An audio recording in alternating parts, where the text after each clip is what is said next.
The universe has decided to reward me. Before I begin this video, I'm going to address the sunglasses that are on my face right now. You may be thinking, man, those are some awesome sunglasses, Aaron. You look really fucking good at those. You might be thinking, why are you wearing sunglasses and you're clearly inside? Why it's not cool. What are you doing? Who's winning here? What's the situation? What's going on? Well, here's the deal. These sunglasses, I was living in Miami this last summer, and I would see these sunglasses, these exact ones, in a storefront, and I thought, man, these are cool sunglasses. Well, I want to make sure they look good on my face. Let me go try these sunglasses on. So I go into the storefront, it's over on Lincoln Road, and I try them on. And they look fucking dope.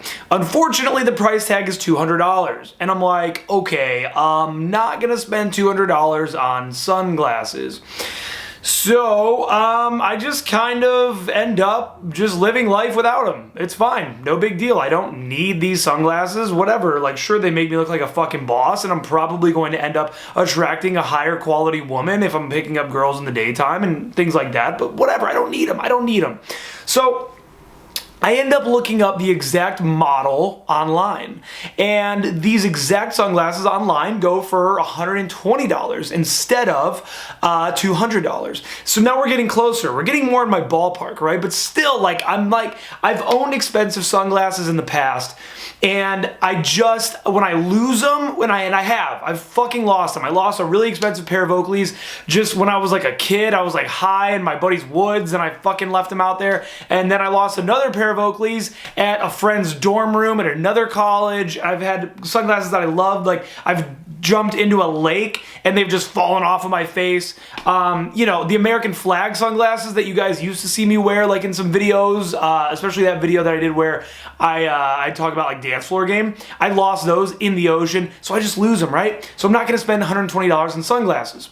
Well, I end up kind of just from time to time I'll look them up again because I want them. And recently I found them for $50 and I ended up buying them because they were only 50 bucks. And for $50 to look like a fucking G with these dope ass sunglasses on, they're Armani Exchange, they're pretty cool. But then what ended up happening is they came in the mail yesterday. And they came yesterday and I wore them all day yesterday and I was super excited to have them on and to be wearing them, and it was really cool. And then today, I search all over and I can't fucking find them. I can't find these fucking sunglasses. I'm looking all over the goddamn house. Like, I'm thinking about how I was wearing them in the house yesterday, in my buddy's car, in this chick's car. Just like, I'm fucking calling people. I'm like, where are these fucking sunglasses? I've been wanting these for so long and I just bought them and now I can't find. I'm just going crazy. I'm going fucking crazy over these sunglasses.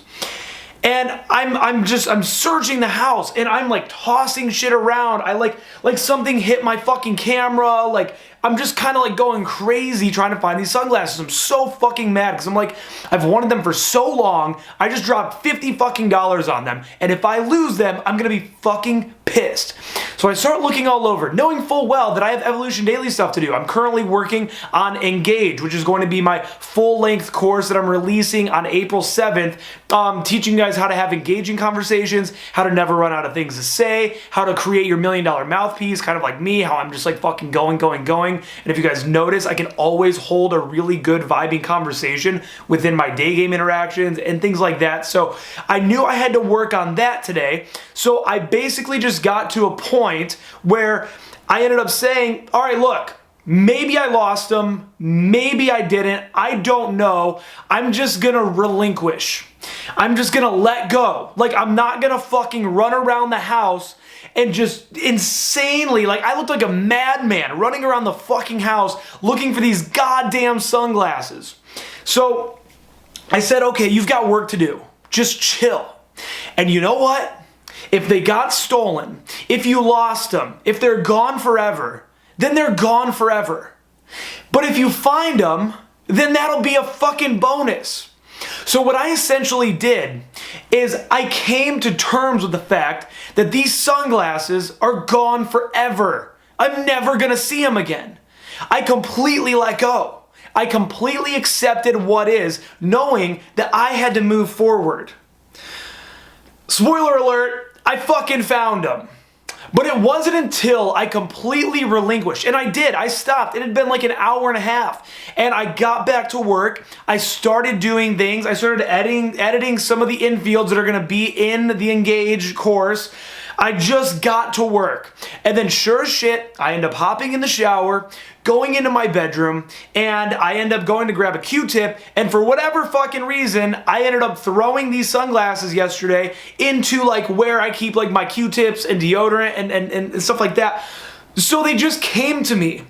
Once I ended the pursuit, the relentless pursuit of trying to find the sunglasses came to me.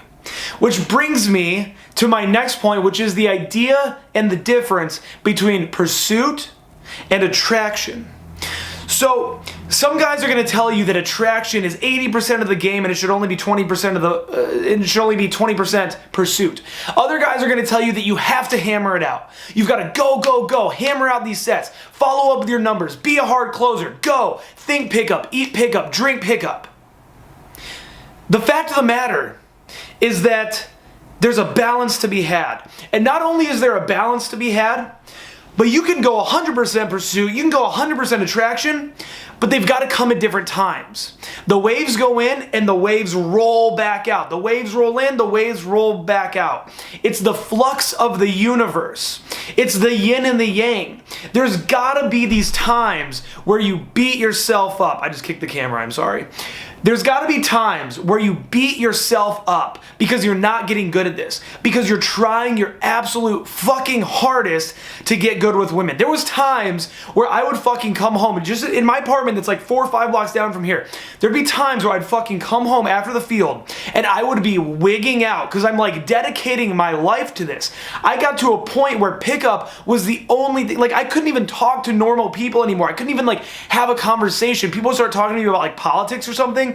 And I'd just be like, look, like, I'm sorry, like, are we talking about physical escalation and trying to bounce back to the crib or what? Like, is that what, like, I couldn't even, and during that time, I would beat myself the fuck up. And I'd be like, dude, you need to fucking do something.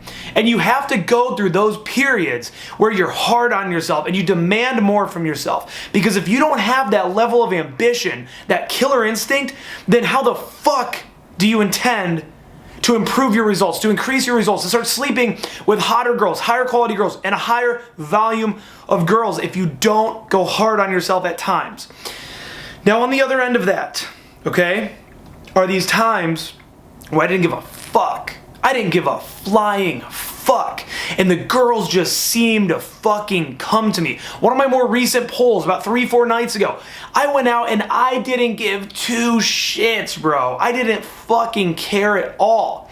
And as I find myself not caring, I find myself just posted up, chilling. I'm hanging out with a couple of my wings. None of us are really like fucking running around doing the thing. We're just hanging out. I'm like sipping on a fucking water. It's karaoke night. We're just chilling. And then all of a sudden, I don't even know how it really happens, but these girls just end up coming to us. You guys maybe have seen that I've been wearing this fucking ridiculous leather jacket in some of my videos. A couple of those girls came up and like complimented my jacket, and it comes to you. When you stop pursuing at times, then the desirable things, they will come to you. It's like that idea that nobody ever became poor by giving their money away, which is a concept basically saying that the more that you help others and the more that you donate your money, Jim Rohn, he's a huge proponent of charity. Tony Robbins, huge proponent of charity. Their belief being that if you give charitably to a percentage, just a percentage of your income, not everything obviously, but a percentage of your income, that essentially the universe will reward you for that. And I really don't know where I stand as far as believing in God or the universe or Krishna or Buddha or any of these different things, or sort of a universal energy that sort of just ends up filling, the vessel, a consciousness. I don't know where I really stand on any of these things, but I do believe that the more that I've helped people in my life, the more help just sort of comes my way. And so I just wanted to make this video and use basically the situation that I just had with these glasses to sort of just break down, again, this idea of attraction versus pursuit, this idea of relinquishing, letting the universe run its course. going with the flow, going with the river of life and paddling when you need to, steering when you need to, but overall understanding that the more that you resist what is, that's what Eckhart Tolle says in The Power of Now. He says that pain and suffering comes from a resistance to what is. He even uses it in reference to people that you love dying. He says, like your family dying. He says you can feel sad, but you don't have to feel suffering, because suffering is, again, it's a resistance to what is. So by accepting what is, the fact that this person has passed away, this person has died, you can feel sad, you can feel selfish that you miss this person, that you want this person back in your life so bad, you want this person to be back. But by accepting that they aren't coming back, and, you know, based on whatever it is that you believe, that maybe you'd be seeing them again someday, that they're in a better place, that, you know, their universal consciousness is just transported, whatever that is, then that's where you can at least come to terms with what it is. And so I just find that more and more as I evolve myself, both in self-development and in game and just in all areas of my life, I'm becoming more in tune with the way that I really, really feel about certain things, and I'm becoming more of the observer of my own emotions, and I was able to essentially observe the fact that I'm freaking out, going crazy, not being able to find these fucking sunglasses, and then I was able to chill out, calm down a little bit, relinquish this sense of control that I had over the situation, and eventually the universe rewarded me. So thank you guys so much for tuning into this video. I hope that you found some value or at least some entertainment within it, and thank you guys so much for being subscribed to Evolution Daily. Peace.